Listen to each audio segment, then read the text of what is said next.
decent shutter sound. What's happening, people? Dom here from Lensprotogo and Lens Rentals. I'm posted up awkwardly outside of a train station waiting for a train to come, and that's because I want to take some sample photo and hopefully a little video too with this really neat Nikon ZF. This is another one of Nikon's quote-unquote heritage camera models that throws it back to this old school 35mm film camera design, but that's not film in there. That's a 24.5 megapixel full frame sensor, making this kind of thing like a best of both worlds. There are actually some features going on in this Nikon ZF that are parallel to a lot of the more pro model Nikon bodies going on right now, but it's being delivered in this fun old school like vintage SLR design. So I'm excited to talk about this thing, and literally I think the train is coming right now.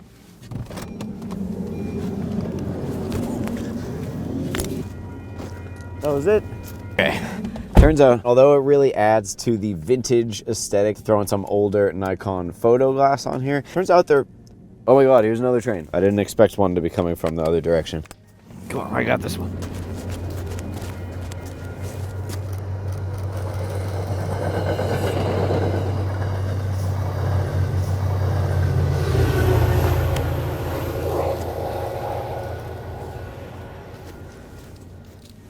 Okay, so there's just one of hopefully many good ones today with this pretty cool Nikon ZF. Now I'm gonna pop out of here, find another shooting spot where I'm gonna share some notes about just like the build quality and overall execution of this thing. All right, let's move out.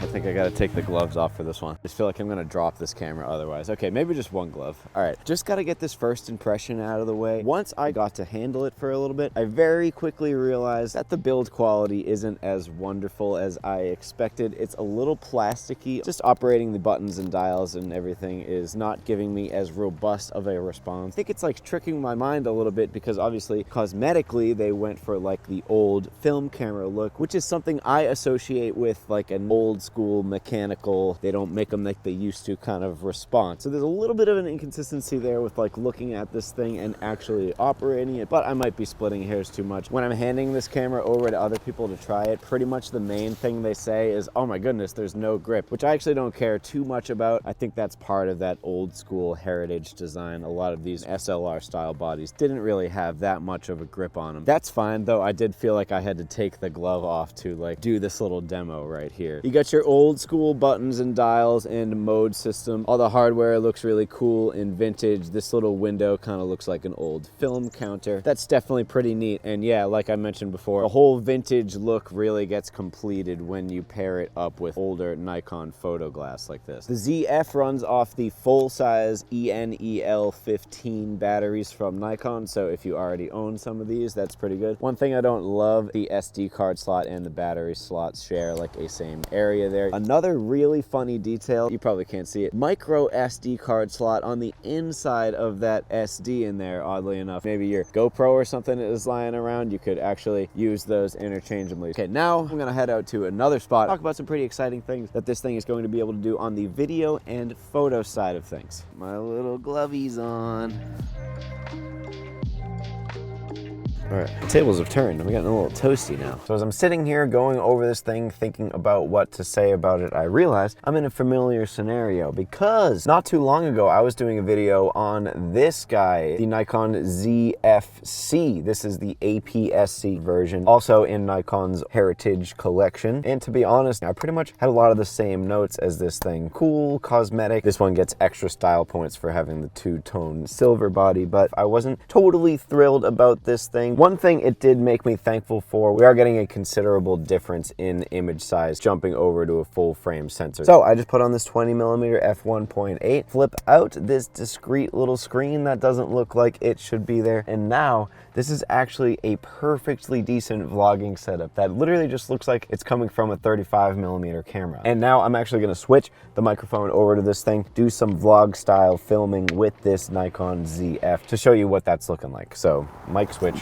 10-bit 422 H.265 video files available in Nikon's N-Log. That's a pretty serious recording mode, so I'm pretty excited about that. Those H.265 files are a little chunky, but that's been less and less of a concern for me. I like how N-Log grades, especially in a natural light scenario like this. I've been really pleased with my experience doing that on the Nikon Z9 and Z8. Topic number 2. Actually, maybe I think I'm far from my car. I'm gonna turn around for topic number 2. A couple of the things they're really emphasizing about this Nikon ZF are the autofocus tracking, which I would like to test in a more serious setting maybe afterwards, but also the image stabilization. There's supposedly 8 stops of vibration reduction, as Nikon calls it, and that's only further aided by these Nikon Z lenses. So I hope you're able to tell that by this like vlog style filming I'm doing right here. Anyways, I just wanted to roll some vlog style stuff with this Nikon ZF in N-Log. But now I'm ready to wrap it up, get my little feet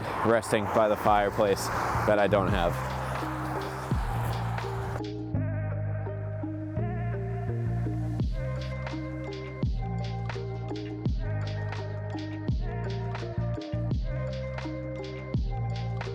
I was just taking my last little group of stills with this Nikon ZF. I realized actually a really neat piece of design they put in this thing. I would have been so bummed if this was something I figured out while editing this video. The photo video switch collar has a third item on it that says black and white. Another callback to that vintage appeal right there. A little shortcut to take black and white images if you want. So once I found that out, I had to switch it into that black and white mode and just take a couple of monochrome stills. So now I'm gonna offload all of these stills and video I took from this Nikon ZF, get it onto my computer. Ooh, nice shutter sound.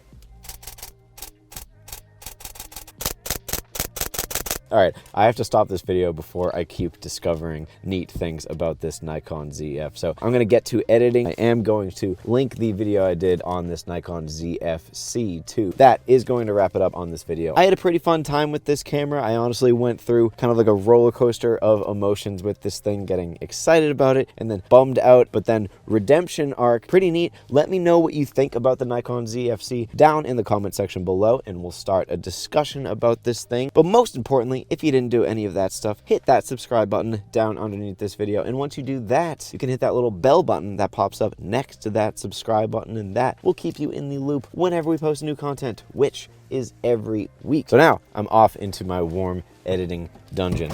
See you next week, folks.